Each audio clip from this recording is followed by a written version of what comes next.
En 10 ans, le marché de la croisière s'est développé à grande vitesse. Des bateaux de plus en plus modernes, de plus en plus hauts et suréquipés. Piscines, restaurants.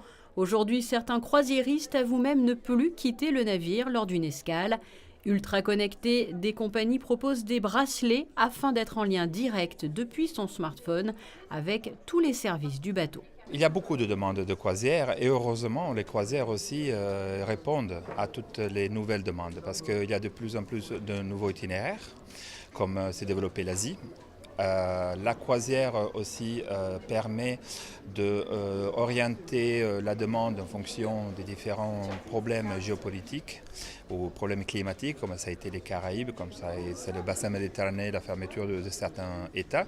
Et donc la croisière, les bateaux heureusement peuvent se déplacer et changer d'itinéraire et s'adapter à la clientèle. De plus en plus, c'est à la mode aussi des itinéraires plus sauvages ou plus culturels au niveau nature aussi, et comme l'Arctique, l'Antarctique, les Galapagos. Et il y a beaucoup de demandes sur ces itinéraires. On est en train de vendre déjà des croisières à l'avance en 2019-2020 parce qu'il y a beaucoup de demandes, c'est des petits bateaux et ça marche très bien. Au départ, ce sont des amis qui nous ont fait découvrir la croisière et dès la première croisière, on a été emballés. Et puis, de fil en aiguille, on a commencé à s'intéresser un peu plus aux bateaux, aux compagnies. Et chaque fois, ça a été toujours un plaisir renouvelé de faire une croisière. Et nous, spécialement, c'est la Méditerranée. Le plaisir, le soir, de se retrouver en pleine mer, avec les étoiles, danser en plein air, enfin, au milieu de nulle part. Donc il y a beaucoup de choses qui nous ont fait aimer la croisière. Et puis après, en allant un peu plus loin, on a découvert l'une des plus grandes compagnies, Royal Caribbean. Donc on a fait à l'époque l'Oasis of the Sea, qui était le plus grand du monde. Après, on a fait l'Allure of the Sea, qui était le nouveau plus grand du monde. Et dernièrement, l'année dernière, on a fait l'Harmony of the Sea, qui est le nouveau plus grand du monde. Et en 2018, on vient de réserver là pour faire le Symphony of the Sea, qui sera le nouveau plus grand navire du monde. Toujours plus grand donc, vous l'aurez compris. Difficile donc aujourd'hui de trouver une destination non desservie par les bateaux de croisière. Les destinations sont devenues accessibles. Les Européens et les Américains notamment avouent être très attirés par les croisières à bord de voiliers, dans les archipels par exemple. Mais le bateau en lui-même peut devenir une destination. Sur les bateaux américains, il y a une patinoire. Il y a un théâtre aquatique avec des shows qui sont... tout est professionnel. Hein. Vous avez aussi un endroit au théâtre qui est une comédie musicale. On est dans un domaine qui est surnaturel pour des gens modestes comme nous. Parce que quand on rentre à la maison, tout ça c'est des souvenirs.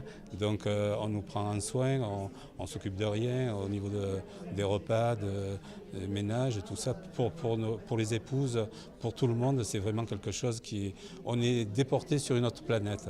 Les croisières sont donc de plus en plus prisées. Elles permettent aujourd'hui de réels tours du monde pour plusieurs mois, au départ notamment d'une ville du littoral méditerranéen, Marseille ou encore autre ville côté Adriatique, Venise. Mais il existe aussi, et cela est plus intimiste, des croisières fluviales. Vous allez tout savoir là-dessus dans un instant. Et les bateaux fluviaux font entre 140, 150, voire maximum 180 passagers. Il y a en général maximum 4 ponts. C'est beaucoup plus reposant. Il y a une petite animation le soir, mais c'est pas justement...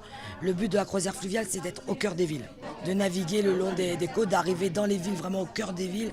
On descend, on monte à bord à Sangré, on n'est pas loin. C'est le charme. Et puis, la croisière fluviale, c'est beaucoup plus tourné sur la culture. Donc pour découvrir plusieurs capitales en une semaine, c'est idéal. Est-ce que vous pouvez justement, vous parliez de villes, de capitales, nous donner peut-être 2-3 exemples comme ça de croisières fluviales, justement, de parcours peut-être ? Par exemple, quand vous êtes sur le Danube, vous faites une croisière Passau, vous en profitez pour faire 3 capitales impériales, puisque vous faites Vienne, Budapest et Bratislava. Tout le charme de la croisière fluviale pour en fait même un coup... qui ont été 3 nuits à Vienne coûte plus cher qu'une semaine à bord. Et c'est beaucoup moins fatigant puisque tous les jours vous vous réveillez dans un port différent. Vous ne refaites pas votre valise. Je vous parle du Danube, c'est celui que je connais le mieux, mais c'est vrai que tout le monde a regardé Sissi, mais personne ne sait forcément que En 20 minutes du bateau, on peut aller voir son château, notamment Schönbrunn. Voilà, ça fait partie des excursions vendues à bord très sympathiques. Autre point positif, la nourriture proposée à bord, toujours très locale. Retour aux croisières grand format avec sa nouvelle digue, Monaco accueille les plus modernes des bateaux depuis plusieurs années. Certains ont même été baptisés ici et une chose est sûre, la principauté demeure une halte incontournable pour plusieurs compagnies et ses passagers. L'arrivée d'un bateau de croisière sur Monaco, c'est quelque chose de spectaculaire et je conseille aussi, voilà, parce que je l'ai vécu, de partir dans un autre endroit, Méditerranée, et arriver, faire escale à Monaco, c'est très très beau. Monaco et plus largement la Méditerranée, mais aussi Caraïbes, Sud-Est asiatique, Amérique. Le monde est devenu accessible à tous et surtout à toutes les générations, puisque les bateaux de croisière séduisent de 7 à 77 ans. Les petits sont les bienvenus avec un éventail d'activités et de jeux pour eux. Parmi la clientèle, par exemple, des grands-parents qui viennent à bord avec leurs petits-enfants.